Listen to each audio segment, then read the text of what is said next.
Hello दोस्तों, एक बार फिर से आप सभी का स्वागत है। देखिए, आज हम करने वाले हैं आरआरबी रेलवे भर्ती बोर्ड में जो 17 सितंबर 2018 को एग्जाम हुआ था सेकंड शिफ्ट का। ठीक है, उसमें हम मैथ्स की जो मैथ्स के क्वेश्चन थे वो हमने अलग कर लिए हैं। वो आज मैं आप लोगों को सोल्व करवाने वाला हूँ। तो चलिए, अपना जो फर्स्ट क्वेश्चन है उसकी तरफ हम बढ़ते हैं। अपना पहला जो क्वेश्चन है वो है 10 किलोमीटर की गति से चलते हुए मधु अपने विश्वविद्यालय 15 मिनट देर से पहुंचती है। वह अपनी गति 2 किलोमीटर बढ़ा देती है, परंतु फिर भी वह 5 मिनट देर से पहुंचती है। उसके घर से विश्वविद्यालय की दूरी कितनी है? ठीक है, ये हमें देखना है। तो देखिए, ऐसे सिचुएशन में क्या होता है कि हमें डिस्टेंस निकालनी होती है ना। तो डिस्टेंस किसके बराबर होती है? प्रारंभ में स्पीड और बढ़ाने या घटाने के बाद में स्पीड, और नीचे स्पीड का डिफरेंस, और गुणा में क्या होगा? Time difference. ठीक है, अब यहाँ पे अपने पास देखो, प्रारंभिक स्पीड कितनी थी? 10 थी, और उसके बाद में वह कितनी बढ़ाती है? 2 किलोमीटर प्रति घंटा बढ़ाती है। तो यहाँ पे डिस्टेंस अपने पास जो होगी वो होगी, पहले स्पीड 10 किलोमीटर प्रति घंटा थी, 2 बढ़ाने के बाद में वो कितनी हो जाएगी? 12। और इन दोनों का डिफरेंस तो कितना होगा? 2। और टाइम डिफरेंस देखो, पहले 15 मिनट लेट पहुंच रही थी और उसके बाद में वह 5 मिनट लेट पहुंच रही थी। तो टाइम डिफरेंस कितना होगा? 15 माइनस 5, यानी 10 मिनट लेट। सॉरी, 10 मिनट का अपने पास क्या हो गया? डिफरेंस हो गया। तो गुणा में हम क्या कर देंगे? 10, और भाग में, ये मिनट में है तो इसको हम आवर में परिवर्तित करेंगे तो भाग में 60 कर देंगे। अब ये हो जाएगा 12 पंजो 60, और 5 दूनी 10। तो अपने पास डिस्टेंस जो होगी वो कितनी हो जाएगी? 10 किलोमीटर। ठीक है, मधु के ऑफिस से घर की डिस्टेंस होगी 10 किलोमीटर। ऑप्शन बी है अपना राइट आंसर। चलिए नेक्स्ट क्वेश्चन की तरफ।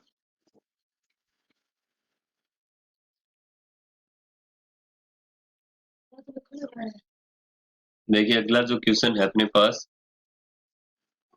वो है, इसमें हमें देखना, दिए हुए प्रश्न को पढ़ें और तय करें कि कौन सी सूचना प्रश्न का उत्तर देने के लिए हमें कोण एसीडी का मान निकालना है।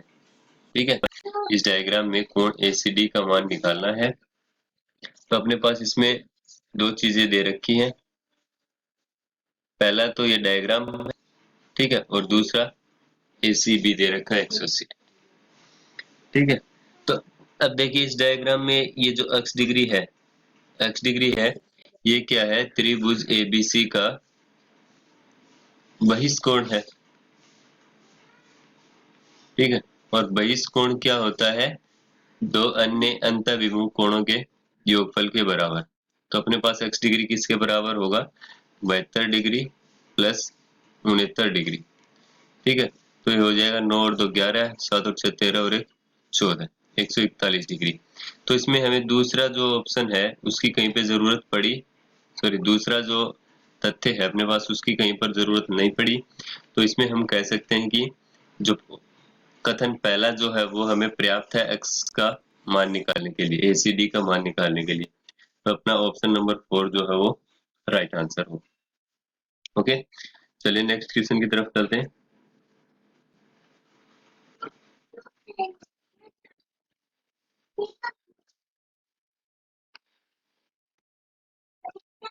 देखिए, क्या है अपने पास क्वेश्चन, भूमि का एक त्रिभुजाकार भाग जिसकी भुजाएं 72 मीटर, 30 मीटर और 78 मीटर हैं, को 20 पैसे प्रति वर्ग मीटर की दर से समतल करने की लागत क्या है? अब यहाँ पे देखिए कि अपने पास प्रति वर्ग मीटर है। ठीक है, वर्ग मीटर, इसका मतलब हमें इसका एरिया निकालना पड़ेगा। अब अपने पास एक त्रिभुज है जिसकी तीनों भुजाएं दे रखी है, 72 मीटर, 30 मीटर और 78 मीटर। ठीक है, तो देखिए यहाँ पे अपने पास 72 का जो वर्ग होता है वो होता है 5184 और 30 का जो वर्ग होता है वो होता है 900। ठीक है, अगर हम इन दोनों को जोड़ते हैं तो आएगा 6084, जो कि किसका वर्ग होता है, 78 का वर्ग होता है। तो यहाँ से हमें पता चल गया कि ये जो है ट्रिपलेट्स बना रहे हैं, यानी एक समकोण त्रिभुज की भुजाएं हैं तीनों। तो यहाँ पे हमने एक समकोण त्रिभुज, ये समकोण हो गया। अब ये हो गया 30, ये हो गया 72 और ये हो गया 78। तो इसका क्षेत्रफल निकालेंगे तो समकोण त्रिभुज का क्षेत्रफल जो,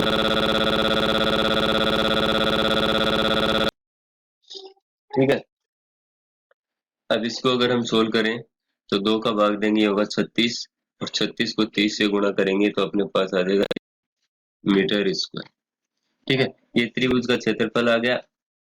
ठीक है, अब ये जो भूमि का टुकड़ा है उसको 20 पैसे प्रति वर्ग मीटर की दर से समतल करवा रहे हैं।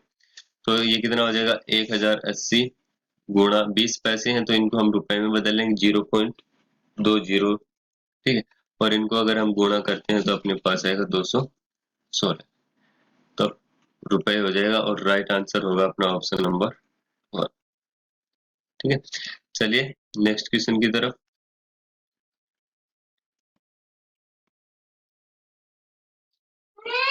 अपना अगला जो क्वेश्चन है वो है, एक लंबवर्तीय शंकु की ऊंचाई और तिरछी ऊंचाई 24 सेंटीमीटर और 25 सेंटीमीटर, एच का मान 24 सेंटीमीटर और एल का मान 25 सेंटीमीटर, पाई का मान 22/7 मानते हुए शंकु का वक्र पृष्ठीय क्षेत्रफल ज्ञात कीजिए।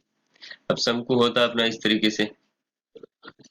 ठीक है, अब हमें क्या करना है, इसका वक्र पृष्ठीय क्षेत्रफल निकालना है। तो शंकु का वक्र पृष्ठीय क्षेत्रफल होता है पाई आर एल। पाई का मान अपने पास है, एल का मान अपने पास है, आर आर क्या होती है, शंकु के आधार की त्रिज्या। अब अपने पास होता है आर, देखिए इस तरीके से होता है अपने पास, ये शंकु का आधा हिस्सा ले लिया मैंने, एक त्रिभुजाकार होता है। तो ये हाइट हो गई 24 और ये तिर्यक ऊंचाई हो गई 25। तो यहाँ से हम देख सकते हैं कि इसकी त्रिज्या जो होगी वो होगी 7, 25 स्क्वायर माइनस 24 स्क्वायर का अंडर रूट। ठीक है, तो अपने पास त्रिज्या कितनी आ गई, यहाँ से 7 सेंटीमीटर आ गई। वक्र पृष्ठीय क्षेत्रफल होगा 22/7 और त्रिज्या 7 और तिर्यक ऊंचाई 25। अब 7 से 7 कैंसिल हो जाएगा और 22 को 25 से गुणा करते हैं तो अपने पास आता है 550 सेंटीमीटर स्क्वायर। ऑप्शन नंबर 3 जो है राइट आंसर होगा। चलिए नेक्स्ट क्वेश्चन की तरफ चलते हैं।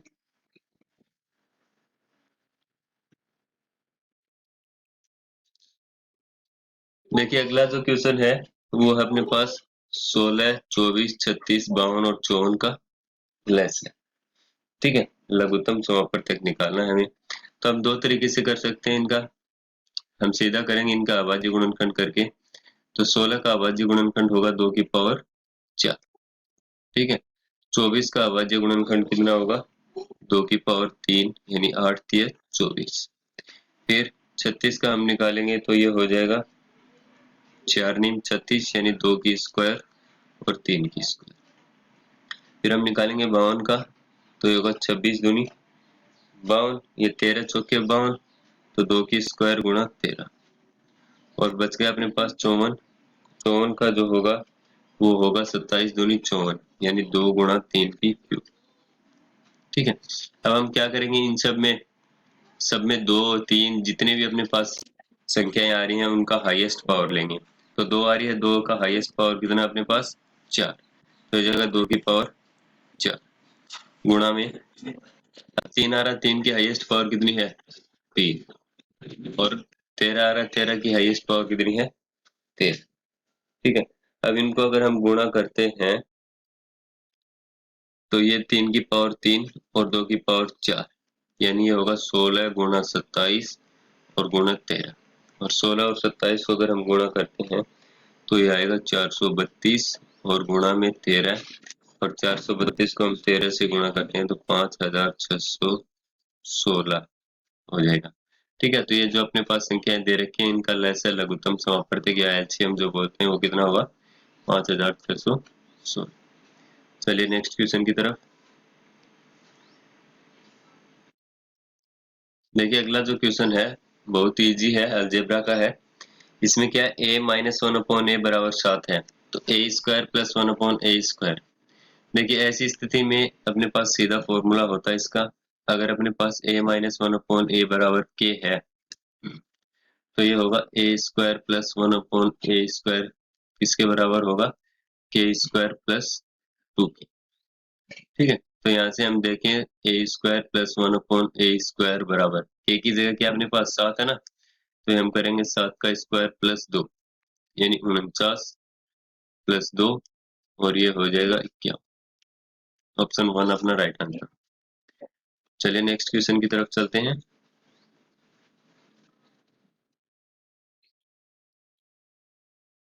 देखिए अगला जो क्वेश्चन है वो है, एक प्राकृत संख्या को जब 9, 10, 12, 15 से विभाजित किया जाता है तो प्रत्येक दिशा में 3 शेष बचता है। ऐसी सभी संख्याओं में सबसे छोटी संख्या कौन सी है। ठीक है, तो इसको हम ऑप्शन से करेंगे। ठीक है, हिट एंड ट्रायल मेथड से। सबसे पहले अपने पास 123 है। अब इसमें देखो कितना 3 शेष बच रहा है, तो 3 शेष बच रहा है तो इसमें 3 जोड़ दो, ताकि क्या वो पूरा पूरा भाग चला जाए। सॉरी 3 घटाएंगे, 3 घटाने के बाद में पूरा पूरा भाग जाना चाहिए। ठीक है, अब इसमें से 3 घटाएंगे तो ये होगा 120। ठीक है, अब 120 में क्या हो रहा है अपने पास, 12 का भाग भी जा रहा है, 15 का भाग भी जा रहा है, 10 का भाग भी जा रहा है, लेकिन 9 का भाग नहीं जा रहा है, तो ये 9 से विभाज्य नहीं होगी। ठीक है, फिर क्या करेंगे, 153 में से 3 घटाएंगे तो 150। अब 150 जो है वो क्या है, 15 से विभाज्य है, 10 से विभाज्य है, लेकिन 9 से और 12 से विभाज्य नहीं है। ठीक है, अब 63 देखेंगे हम, तो इसमें से 3 माइनस करेंगे तो 60। ठीक है, अब 60 15 से विभाज्य हो गई, 12 से विभाज्य हो गई, 10 से विभाज्य हो गई, लेकिन 9 से नहीं हो रही है। अब 183 अगर हम देखें तो इसमें से 3 माइनस करेंगे तो कितना होगा, 180।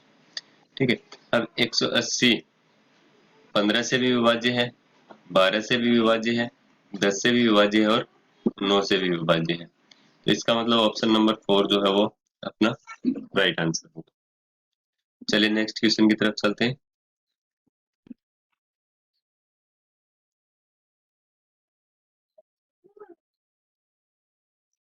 अगला क्वेश्चन जो है वो है अपने पास, प्रत्येक माह कृतिका अपनी आय का 30% घर की किराए पर और शेष का 60% घरेलू व्यय पर खर्च करती है। यदि वह प्रत्येक माह 6300 की बचत करती है तो उसकी कुल मासिक आय कितनी है। अब मान लो कि उसकी कुल मासिक आय कितनी है, 100 है।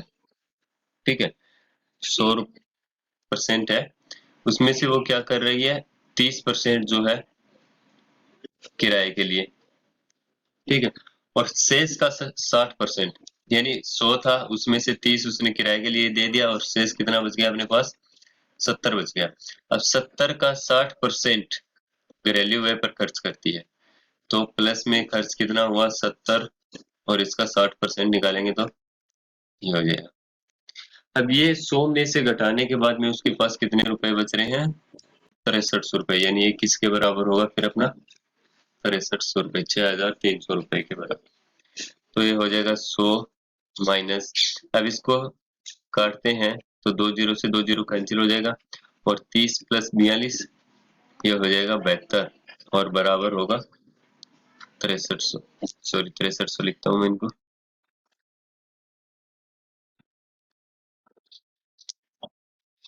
कितना आ जाएगा ये, 6300।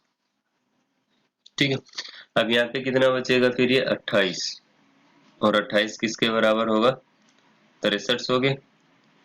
तो हमें किसका मान निकालना है, 100% लेके चले थे ना उसका टोटल, तो यहाँ से एक का मान होगा 6300, और भाग में निकालेंगे तो हम 100 से गुणा। ठीक है, अब 28 का भाग देंगे इसमें तो ये चला जाएगा 225 भाग, तो इसका 100% जो है यानी मासिक आय जो है वो हो जाएगी 22,500 रुपये। ऑप्शन नंबर 3 जो है वो अपना राइट आंसर। चलिए नेक्स्ट क्वेश्चन की तरफ चलते हैं अभी।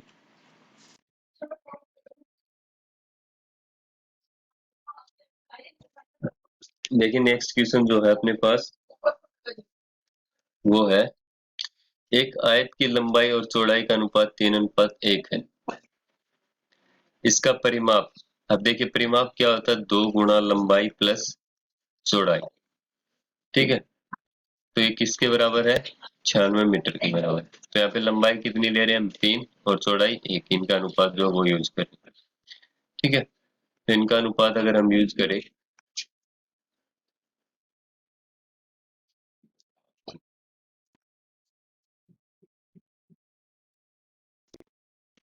देखिए अगर हम इनका अनुपात अगर यूज करते हैं तो होगा 2 इंटू में 3 प्लस 1 बराबर 96। तो ये होगा 4 और 4 दूनी 8, मान होगा अपने पास 96/8।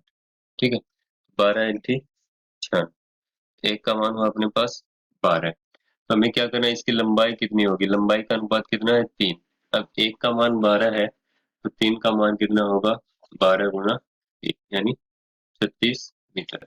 ऑप्शन नंबर 3 जो है वो अपना राइट आंसर होगा। चलिए नेक्स्ट क्वेश्चन की तरफ चलते हैं अभी हम।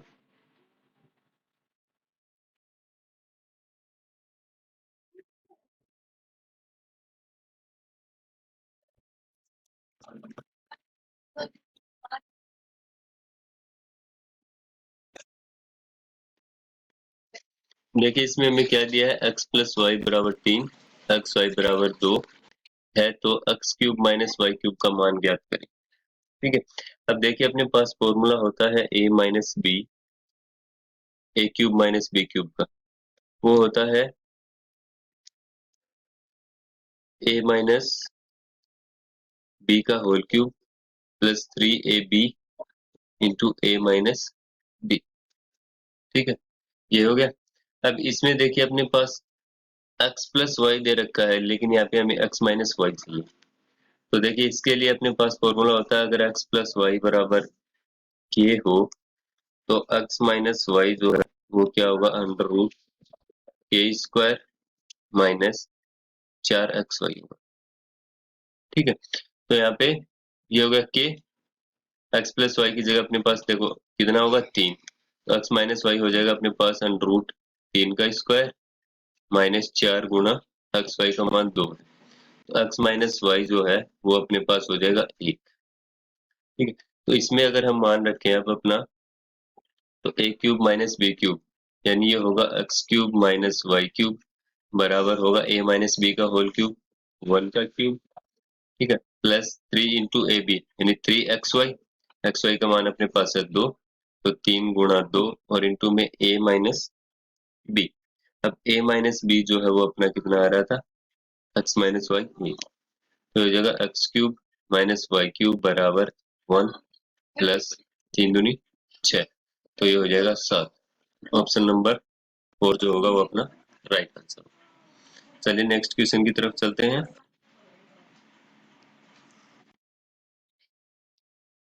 देखिए अगला जो क्वेश्चन है वो है अपने पास 48 लोग किसी काम को 17 दिन में कर सकते हैं। 6 दिन बाद 4 कामगार काम छोड़ देते हैं, उसके बाद से काम पूरा करने में कितने दिन लगेंगे। यानी इसमें बोला कि 48 जो लोग हैं वो 6 दिन तक कंटिन्यू काम करते हैं। ठीक है, अगर वो 17 दिन तक कंटिन्यू काम करते तो काम खत्म हो जाता, लेकिन वो 6 दिन काम करके छोड़ देते। तो बाकी 48 लोग कितने दिन काम करेंगे, 11 दिन और काम करेंगे तब जाके पूरा काम खत्म होगा। तो हम क्या करेंगे, बचे खुचे बराबर करेंगे बचे खुचे के। तो यहाँ पे बचे खुचे यानी 48 लोग कितने दिन का काम छोड़ रहे हैं, 11 दिन का काम बच रहा है ना उनका, और बाकी कितने दिन 4 कामगार छोड़कर चले जाते हैं, यानी कितने बच गए अपने पास, 44। 44 लोग जो है उस काम को कितने दिन में करते हैं, मानो x दिन में करते हैं। तो यहाँ से अगर हम x का मान निकालें तो 48 गुना 11 बटे 44, तो ये हो जाएगा 11 चौक 44 और 4 का भाग देंगे तो 12 चौक 48, यानी बाकी के कामगार उस काम को कितने दिन में पूरा कर देंगे, 12 दिन। ठीक है, इसमें कॉन्सेप्ट लगा अपने पास बचा कुचा बराबर बचा कुचा। ठीक है, इस तरफ हमने दिन कितने बचे थे 48 लोगों के लिए वो बराबर कर दिए, और इस तरफ जो लोग बचे थे वो कितने दिन काम करेंगे वो बराबर करके हमने दिनों की संख्या निकाली। चलिए नेक्स्ट क्वेश्चन की तरफ चलते हैं हम।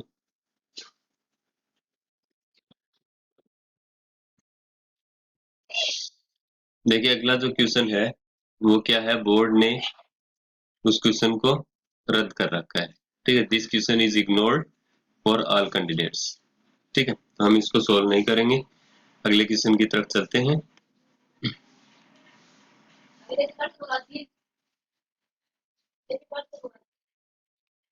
अगला जो क्वेश्चन है वो अपने पास, कितने मूलधन का 6% वार्षिक दर से 10 वर्ष में साधारण ब्याज 120 प्राप्त होगा। देखिए ऐसा ही जो होता है सिंपल इंटरेस्ट, वो होता पी आर टी अपॉन 100। अब यहाँ से हम प्रिंसिपल निकाल रहे हैं तो S I into 100 upon R T, सीधा याद रख लेंगे। तो ऐसे प्रिंसिपल होगा 120 गुणा 100 और भाग में आर टी यानी 6 गुणा 10। 60 का भाग देंगे 120 में तो 2 बार चला जाएगा, प्रिंसिपल जो होगा वो होगा अपना 200 रुपए। ऑप्शन नंबर 3 है वो राइट आंसर होगा। चलिए नेक्स्ट क्वेश्चन की तरफ चलते हैं।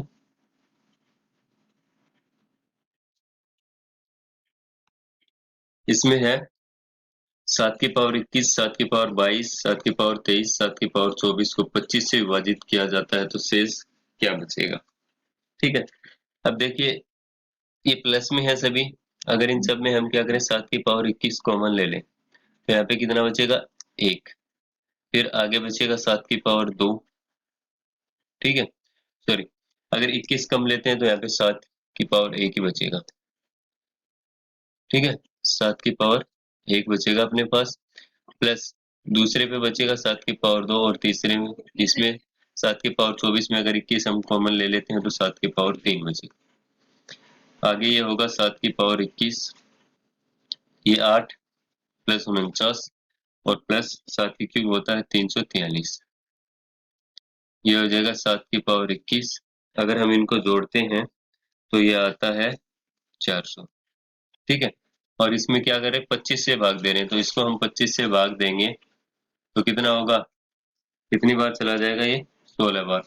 16 बार पूरा पूरा भाग जा रहा है, इसका मतलब शेषफल क्या बचा अपने पास 0। ठीक है, ऑप्शन नंबर 4 वो राइट आंसर।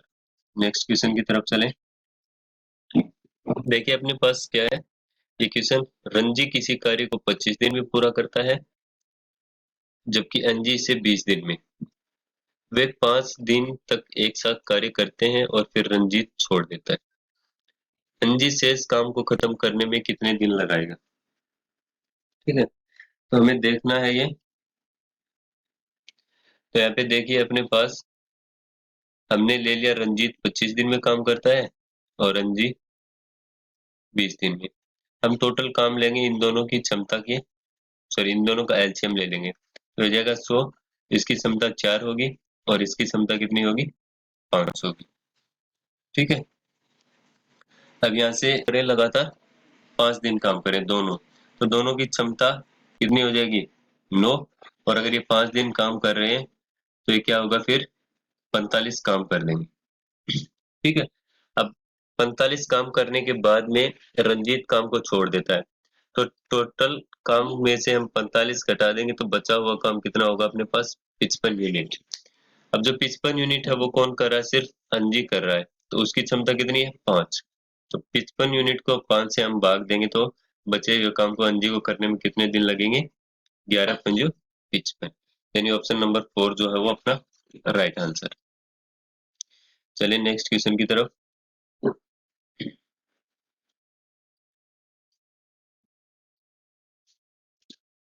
देखिए अगला जो क्वेश्चन है अपने पास वो है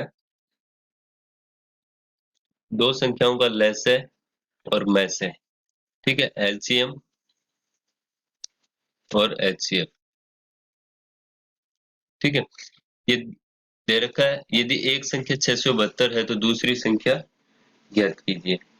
हमें दूसरी संख्या निकालनी है तो हमें पता है एलसीएम गुणा एचसीएफ इसके बराबर होता है पहली संख्या गुणा दूसरी संख्या के। तो यहाँ पे हम क्या करेंगे 4284 को गुणा करेंगे 32 से और देंगे 672 से। ठीक है, 1872 से भाग देंगे तो इसमें 32 का भाग देंगे तो 32 दूनी 64 और 32 एकम 32। अब इसका भाग देंगे इसमें तो 21 दूनी 42, फिर 0, 21 चौक 84, यानी दूसरी जो संख्या होगी वो हो जाएगी 204। Option number. चलिए हम नेक्स्ट क्वेश्चन की तरफ चलते हैं।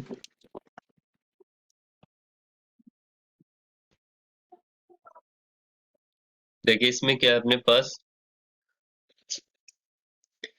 निम्न तालिका में 3 वर्षों में CO2 का उत्सर्जन मिलियन मीट्रिक टन में किया गया। अपने पास 2016-17 में CO2 उत्सर्जित की गई है, उसका दे रखा है। ठीक है, अभी बोला 2016 से 2017 के बीच CO2 के उत्सर्जन में कितनी प्रतिशत वृद्धि हुई है। अब 16 में कितनी थी देखो 110 और 17 में हुई 150, तो कितनी वृद्धि हुई 40 की, और किसके ऊपर हुई है 110 के ऊपर। तो प्रतिशत निकालेंगे तो 40/110 और गुना में कितना आ जाएगा 100। ठीक है, तो इसमें हम क्या करेंगे 400 और 400 में 11 का भाग देंगे तो ये आ जाएगा 11 तिया 33, फिर 11 छिकी 66, 11 तिया 33 और 11 छिकी 66, यानी 36.36%। ऑप्शन नंबर 2 जो है वो अपना राइट आंसर होगा। चलिए नेक्स्ट क्वेश्चन की तरफ चलते हैं अब हम।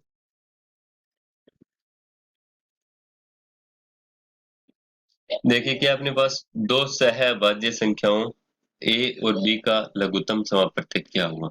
देखिए कोई भी सहअभाज्य संख्याएं ले लीजिए, जैसे 3 और 5। ठीक है, अब इनका एलसीएम निकालना है तो हम क्या करेंगे 3 को 5 से गुणा करेंगे 15 होगा। तो इसी तरीके से क्या होगा, इसमें a और b है तो इनका एलसीएम कितना होगा a गुणा b। ऑप्शन नंबर 1 जो है वो राइट आंसर। चलिए नेक्स्ट क्वेश्चन की तरफ है। देखिए इसमें क्या है अपने पास पाई चार्ट भारत में मोबाइल निर्माता कंपनियों के बारे में जानकारी देता है। सभी कंपनियों द्वारा निर्मित कुल मोबाइल फोन की संख्या है 12,40,000। किस कंपनी द्वारा सबसे ज्यादा मोबाइल फोन निर्मित किए गए हैं। अब देखिए 100% होता है, अब जिसका परसेंटेज ज्यादा है उसी ने ज्यादा मोबाइल फोन निर्मित किए होंगे, तो इसमें सबसे ज्यादा परसेंटेज है 30%, जो किसका है एलएमएन कंपनी का। ऑप्शन नंबर 3 जो है वो अपना राइट आंसर हो जाएगा। अगला क्वेश्चन जो है अपने पास वो है, यदि मैं एक वस्तु को 595 में बेचता हूं तो मुझे 19% लाभ प्राप्त होता है। यदि मैं इसे 475 में बेचता हूं तो मुझे होने वाले लाभ या हानि का प्रतिशत क्या होगा। देखिए 595 में बेच रहा है यानी ये सेलिंग प्राइस हुई, और कितने प्रतिशत का लाभ हो रहा है 19। ऐसे हम देख सकते हैं कि 101 119 जो है वो किसके बराबर है 595 के बराबर है। जैसे एक की वैल्यू होगी वो होगी 595 भाग में 119, और हम 100 का मान निकालेंगे यानी कॉस्ट प्राइस का मान निकालेंगे तो 119 से भाग देंगे तो ये 5 बार चला जाएगा, अपने पास आ जाएगा 500 रुपए। अब कॉस्ट प्राइस अपनी 500 रुपए है और सेलिंग प्राइस कितनी है 475, तो यहाँ पे अपने पास लॉस होगा, और कितने रुपए का होगा 25 रुपए का। अगर हम इसको प्रतिशत में निकालेंगे तो 25 बटे क्रय मूल्य 500 और गुणा में 100, तो ये हो जाएगा कितना 5%। 5% अपने पास क्या होगा लॉस परसेंट। ऑप्शन नंबर 2 जो है वो अपना राइट आंसर है। चलिए नेक्स्ट क्वेश्चन की तरफ चलते हैं अब हम। देखिए क्या दो संख्याओं का मैच है 11 है और उनका लस है 330 है। उनमें से एक संख्या 55 है तो दूसरी संख्या क्या होगी। सेम वैसे जैसे पहले हमने एक क्वेश्चन किया था, इन दोनों का गुणा कर देंगे, ठीक है, और भाग दे देंगे एक संख्या का, तो हो जाएगा 11 पंजे 55, 5 का भाग देंगे तो 5 छिका 30 और 5 छिका 30, यानी 66 जो होगी वो अपनी दूसरी संख्या होगी। चलिए नेक्स्ट क्वेश्चन की तरफ चलते हैं अब हम। अगला जो क्वेश्चन है वो है अपने पास, पानी के एक टन को 3 पाइपों XYZ के माध्यम से 5 घंटे में भरा जा सकता है। ठीक है, पाइप जेड पाइप वाई से 3 गुना है, यानी यहाँ पे इनकी क्षमता का अनुपात दिया है जेड और वाई, वाई से 3 गुना, या फिर हम वाई अनुपात जेड ले लेते हैं। ठीक है, वाई अनुपात जेड जो है पाइप जेड पाइप वाई से 3 गुना है। अगर ये 1 है इसकी क्षमता, तो इसकी क्षमता कितनी होगी? 3। फिर बोला कि यदि वाई पाइप अक्स से 2 गुना तेज है। तो यहाँ पे अगर हम देखें अक्स अनुपात वाई, अब अक्स अनुपात क्या है? अक्स से 2 गुना, अगर अक्स 1 है तो वाई कितना होगा? 2 होगा। अब हम निकालें एक्स अनुपात वाई अनुपात जेड, तो इसको इस तरफ लेके आएंगे 1 और इसको इस तरफ लेके आएंगे 2, करेंगे तो ये हो जाएगा 1 अनुपात 6। तीनों की क्षमताएं आ गई अपने पास। ठीक है, तीनों की क्षमताएं आ गई। ये एक्स वाई जेड, ये 1 2 6, और तीनों कितनी देर में भर रहे हैं इसको? 5 घंटे में भर सकते हैं। अगर तीनों को अगर हम जोड़ें X plus Y plus Z, तो ये 5 घंटे में इसको भर सकते हैं। और इनकी क्षमता कितनी होगी? 5 और 2 7 और 1 8। ठीक है, तो टोटल जो है वो अपनी टंकी की क्षमता कितनी हुई? 8 पंजो 40 यूनिट पानी उसमें आ सकता है। अब ये बोल रहा है कि पानी के टैंक को पाइप अक्स अकेले भरने में कितना समय लगेगा? अक्स की क्षमता 1 यूनिट की है, टोटल है अपने पास 40 यूनिट। अक्स कितने में भरेगा? 40 भाग 1 बराबर कितने घंटे में? देखिए सॉरी, इसमें हमने क्या कर दी? मिस्टेक कर दी है।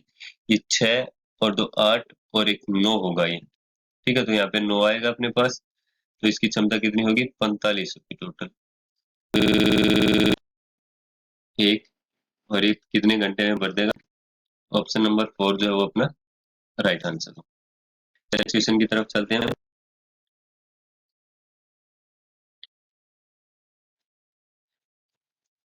देखिए अगला जो क्वेश्चन है वो है अपने पास एक कक्षा के 60 विद्यार्थियों में से 29 गणित की, ठीक है, मैथ्स के लिए हमने ले लिए 29 बच्चे। फिर 32 विज्ञान विषय के, बायोलॉजी के कितने हैं?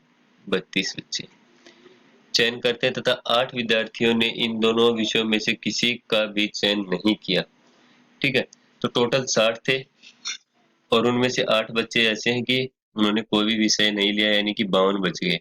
तो 52 बच्चों में से कुछ ने मैथ लिया है, कुछ ने बायो लिया है और कुछ ने दोनों सब्जेक्ट्स लिए। ठीक है, तो 60 में से 52 जो है वो क्या हो गए? ए यूनियन बी, यानी एम यूनियन बी। टोटल जो बच्चे 52 हैं उन्होंने कुछ ना कुछ सब्जेक्ट तो लिए हैं। किसी ने मैथ लिया, किसी ने बायो लिया है और किसी ने दोनों भी लिए हैं। तो यहाँ पे इनका जो यूनियन है वो किसके बराबर हो गया? 52 के बराबर। 52 बच्चों में से किसी ने मैथ, किसी ने बायो और किसी ने दोनों सब्जेक्ट लिए। तो बोला कि कितने विद्यार्थियों ने गणित और जीव विज्ञान दोनों विषय लिए हैं, यानी ऐसे बच्चे जिन्होंने दोनों सब्जेक्ट लिए हैं वो हमें ज्ञात करने हैं। अब टोटल कितने अपने पास लेने वाले? 29 और बायो लेने वाले 32 हैं। लेकिन अपने पास टोटल बच्चे कितने थे? यहाँ पे 52 बच रहे हैं, तो इसमें से हम 52 घटा देंगे जो कि दोनों सब्जेक्ट लेने वाले बचेंगे। तो यहाँ पे अपने पास हो जाएगा ये कितना? 61 माइनस 52। या फिर 9 बच्चे ऐसे हैं जिन्होंने मैथ और बायो दोनों लिखे हैं। ठीक है, तो ऑप्शन नंबर 1 जो है वो अपना राइट आंसर होगा। देखिए इस क्वेश्चन में क्या है, अपने पास 21 प्रेक्षणों का है। यदि माध्यिका का मान 21 बढ़ा दिया जाए तो प्रेक्षणों का मान बढ़ जाता है। तो प्रेक्षणों का माध्य होगा। ठीक है, माध्यिका का मान 21 बढ़ाने के बाद में अपने पास माध्य का मान क्या होगा वो हमें पूछा है। तो अपने पास देखिए 21 प्रेक्षण है और माध्य 40 है, तो प्रेक्षणों का टोटल मूल्य कितना होगा? 21 गुना 40। ठीक है, तो ये हो जाएगा अपने पास 840। अब ये बोला कि माध्यिका का मान 21 बढ़ाएंगे। अब ये अपने पास 21 बढ़ा रहे हैं, तो माध्यिका अपने पास टोटल पद 21 है, तो 21 पदों की माध्यिका अगर हम निकालें तो 21 प्लस 1/2, यानी कौन सा पद होगा अपने पास? 11वां जो पद होगा वो माध्यिका होगा। अब ये बोला कि इसका मान हम 21 बढ़ा रहे हैं, तो कितना ये 10 बढ़ रहा है। ठीक है, 11वें पद से बढ़ेगा 21 माइनस 11 बराबर 10। ठीक है, प्रत्येक फ्रैक्शन का मान 10 बढ़ रहा है, तो टोटल फ्रैक्शन अपने पास कितने हैं? 21 फ्रैक्शन है और उनका मान अगर 10 बढ़ा रहे हैं तो कितना बढ़ जाएगा? टोटल 210। तो पहले अपने पास फ्रैक्शन का कुल योग 840 था और बढ़ा कितना अपने पास? 210। ठीक है, तो ये हो जाएगा 840 प्लस 210 और इनका माध्य निकालेंगे तो हम भाग दे देंगे किससे? 21 से। ठीक है, तो यहाँ पे अगर हम 21 का भाग देंगे इसमें देंगे तो 21 चौक 84 40 और इसमें भाग देंगे तो ये 10 हो जाएगा, यानी माध्य कितना आ जाएगा 40 प्लस 10 बराबर। तो अपना ऑप्शन नंबर 1 जो है वो राइट आंसर होगा। चलिए नेक्स्ट क्वेश्चन की तरफ।